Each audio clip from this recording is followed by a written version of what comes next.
I'm here with Larry Mitnick. My name is Kyle Wille, and Larry is one of the artists that is in Momentum this summer at Ficus, and we are thrilled to have him in the show.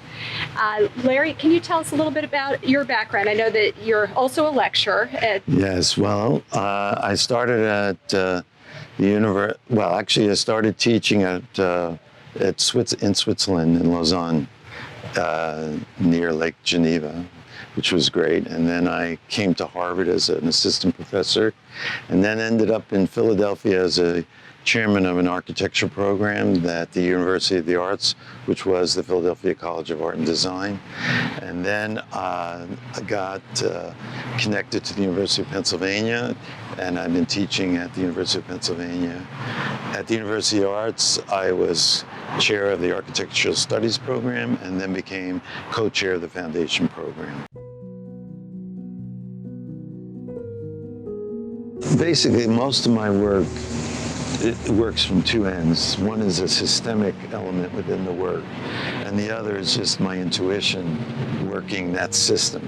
Right. And color, when you study color and the color wheel as such, you can use the color to create progressions, and these progressions help to create a spatial progression. Right. And they also respond to the forms, because there's logic in the progression in the forms. All my painting, though, has been an experiment.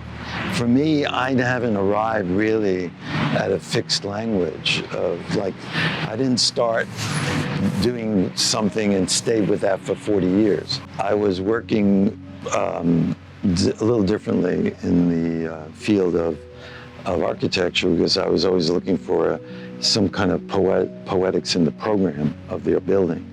In the painting, my poetics lies in more of the general feeling. It's all about emotions. Right. So I can be really hone in on the emotional content in the painting. You've also written poetry. Also. Yeah. Does that coincide or reflect from certain paintings, or more from? Well, you didn't. What I did, I started. I think when I was at a certain age, I thought about life a little differently, and basically I wrote a batch of poems called Catabasis. Catabasis is all about retreating and a defeat, and it's a retreat. That means you're going kind of on the other side of the hill. You're down, it's a kind of a downward. Which is so different from your artwork today. Basically, I enjoyed the series. Then was to experiment a little bit more with technique, and the paintings that you have in your gallery, where I was trying to bring drawing into painting. Right. Because after I did drawings, I said, well, why can't I bring drawing into painting? And I started to use palette knives with black acrylic paint to create more linear elements. And then eventually I said, I just want to try something very random and then react to the randomness. So some of the paintings, I used a turkey baster, filled it with acrylic paint, and just shot it across the canvas. I'd love to hear about the different tools. Yeah, and I used the edge of it to create very, I would say, very rough lines, And then I then went in and reacted to that. Rather than, I tried to avoid a preconceived idea as much as just I basically would have some kind of theme and then try to work it.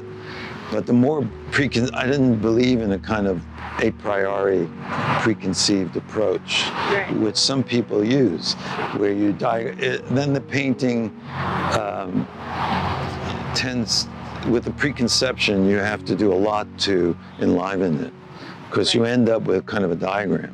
Yeah, it must give you such a sense of freedom too, to say, hey, it's okay that if I use a different kind of tool and loosen this up. And you really, the whole idea is to the approach that I had was, you don't know what you're going to end up with, and there's no need to know that. And basically you go through a process where you develop your thought. Your thought is revealed to you through the choices you make along the way, rather than at the beginning.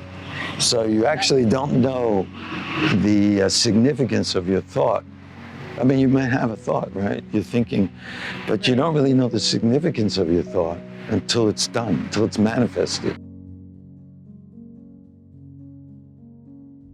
Memories of Princeton are just, coming here, going to a restaurant, walking around.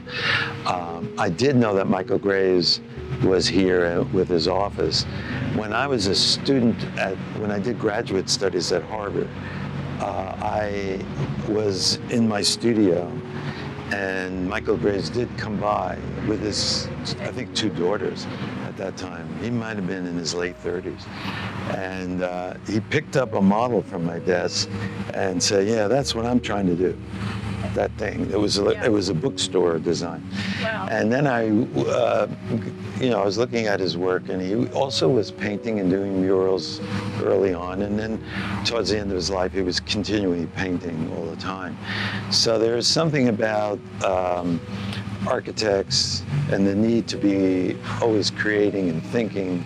And if you're not designing buildings, you can find other ways in which you can explore your same thoughts. Yes. When I think of Princeton, I do think of some of the people that I did know who had done buildings here, like Charles Gwathmey did one, and others.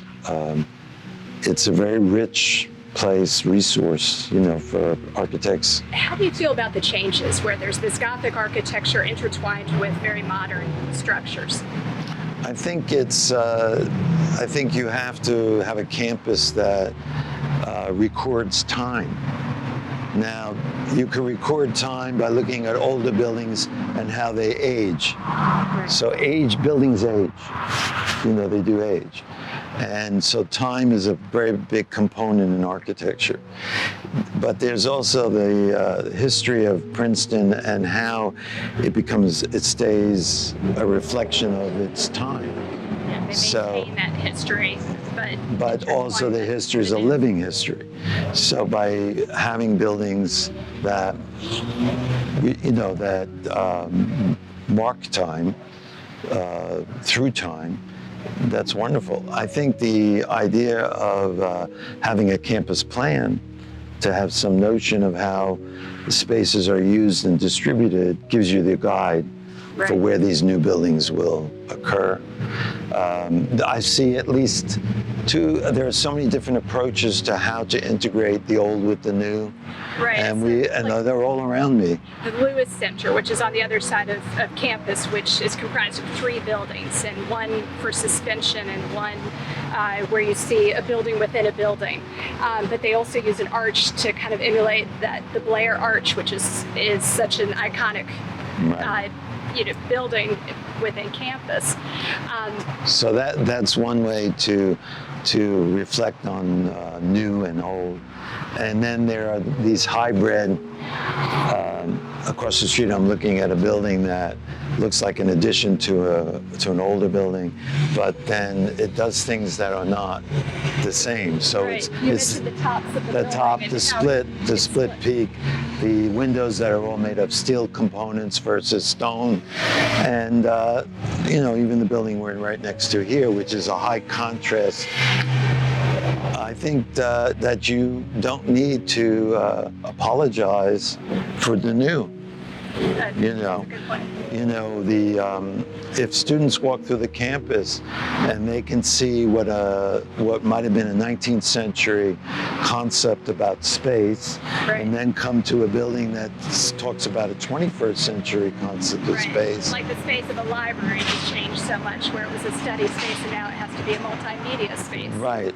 All of these things mark time, and it shows that we're not fossilized. I mean, to imagine going to Princeton and say that you're going to come out a 19th century person is irrelevant. You really want to come out 21st, 22nd century person so that you can contribute to your culture.